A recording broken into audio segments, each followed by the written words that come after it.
નમસ્કાર. ચાલો આજે ધોરણ 9ના અંગ્રેજી પાઠ્યપુસ્તકમાં રહેલી કવિતાના જાદુને સમજીએ. આપણે એ જોઈશું કે કેવી રીતે સાવ સાદા શબ્દો પણ આપણી કલ્પનામાં એવા અદ્ભુત ચિત્રો બનાવી શકે છે કે જાણે બધું આપણી આંખ સામે જ બની રહ્યું હોય. તો ચાલો એક સવાલથી શરૂઆત કરીએ. શું એવું બની શકે કે શબ્દો ચિત્રો દોરી શકે? આમ તો કાગળ પર લખેલા શબ્દો જ છે, પણ કવિતાની દુનિયામાં આનો જવાબ છે હા, બિલકુલ. દાખલા તરીકે ધ રિવર કવિતાની આ એક લાઈન જુઓ. Or the yellow pebbles dancing. અહીંયા ખાલી એક શબ્દ ડાન્સિંગ એટલે કે નાચવું, એ શબ્દ આખી નદીને જીવંત કરી દે છે. એવું લાગે જાણે પાણી પીળા પથ્થરો પર એકદમ મસ્તીથી, ખુશીથી નાચી રહ્યું છે.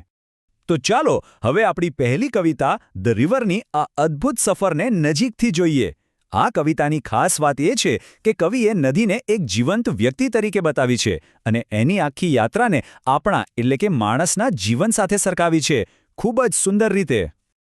આ કવિતામાં કવિ નદીના જીવનના 4 તબક્કા બતાવે છે. અને ખબર છે, આ ચારેય તબક્કા બરાબર આપણા જીવન જેવા છે. જેમ કે બાળપણની રમતિયાળતા, પછી આવે યુવાનીનો જોશ, એ પછી પુખ્ત વયની પરિપક્વતા અને છેલ્લે અનંતકાળમાં ભળી જવું. કેટલી અદ્ભુત સરખામણી છે નહીં? હવે જુઓ, અહીં પાઠ્યપુસ્તકમાંથી જ કવિતાનો એક ભાગ છે. કવિએ આ દરેક તબક્કાને વર્ણવવા માટે કેવા મસ્ત શબ્દો વાપર્યા છે એના પર ધ્યાન આપીએ. ચાલો જોઈએ કે કેવી રીતે આ શબ્દો આખી નદીને આપણી આંખ સામે જીવંત કરી દે છે. તો જુઓ, નદીનો પહેલો તબક્કો એક નાના બાળક જેવો. કવિ કહે છે કે એ ચમકી રહી છે, ફૂલો અને પાંદડાઓ વચ્ચેથી પસાર થઈ રહી છે. બિલકુલ એક ખુશ રમતા બાળકની જેમ. અહીં સ્પાર્કલ એટલે કે ચમકવું અને ગ્લેન્સિંગ એટલે કે નજર નાખવી, આ શબ્દોથી આપણી આંખ સામે એ દ્રશ્ય તરત જ આવી જાય છે.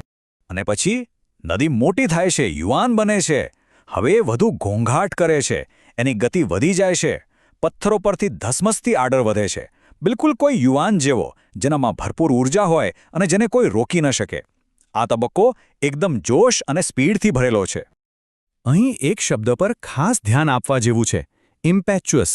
આ શબ્દનો અર્થ છે ઉતાવળિયું અને આવેશથી ભરેલું. મતલબ કે જેમાં ખૂબ જ બળ અને ઊર્જા હોય અને જે કંઈ પણ વિચાર્યા વગર આગળ વધે. નદીના આ યુવા તબક્કા માટે આનાથી સારો શબ્દ કયો હોઈ શકે, બરાબર ને?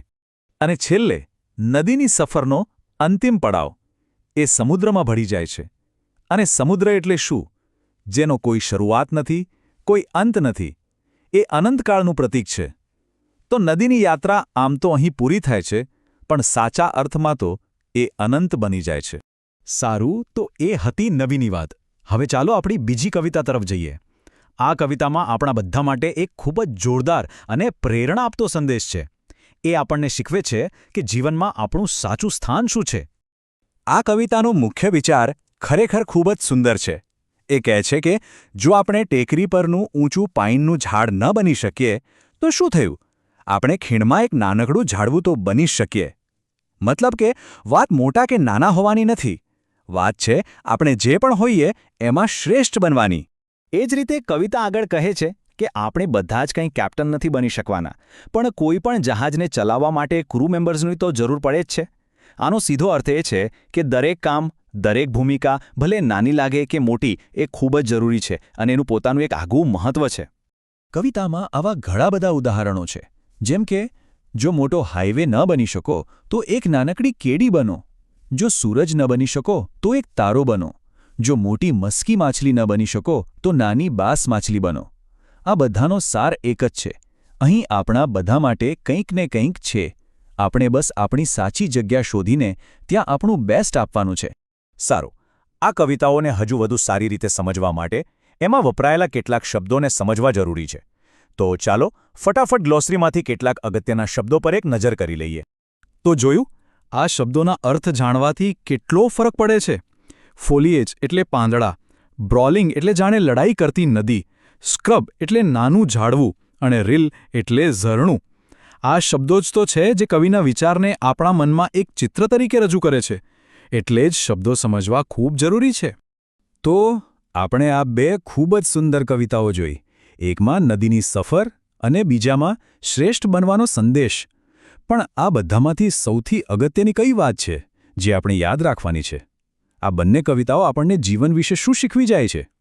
આ સવાલનો જવાબ એ આપણને બીજી કવિતા બી ધ બેસ્ટની છેક છેલ્લી લાઈનોમાં મળે છે. એકદમ સરળ પણ એટલી જ દમદાર સલાહ છે. બી the best of what ever you are, મતલબ કે તમે જે પણ છો તેમાં શ્રેષ્ઠ બનો. આ એક લાઈનમાં આખી કવિતાનો સાર આવી જાય છે. વાત મોટા બનવાની કે પ્રખ્યાત થવાની નથી.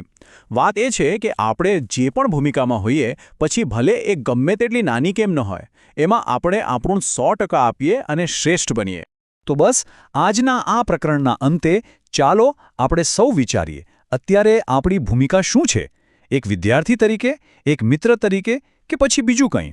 અને જે પણ ભૂમિકા છે એમાં શ્રેષ્ઠ બનવા માટે આપણે શું કરી શકીએ છીએ? આ સવાલ સાથે આપણે અહીં વિરામ લઈએ.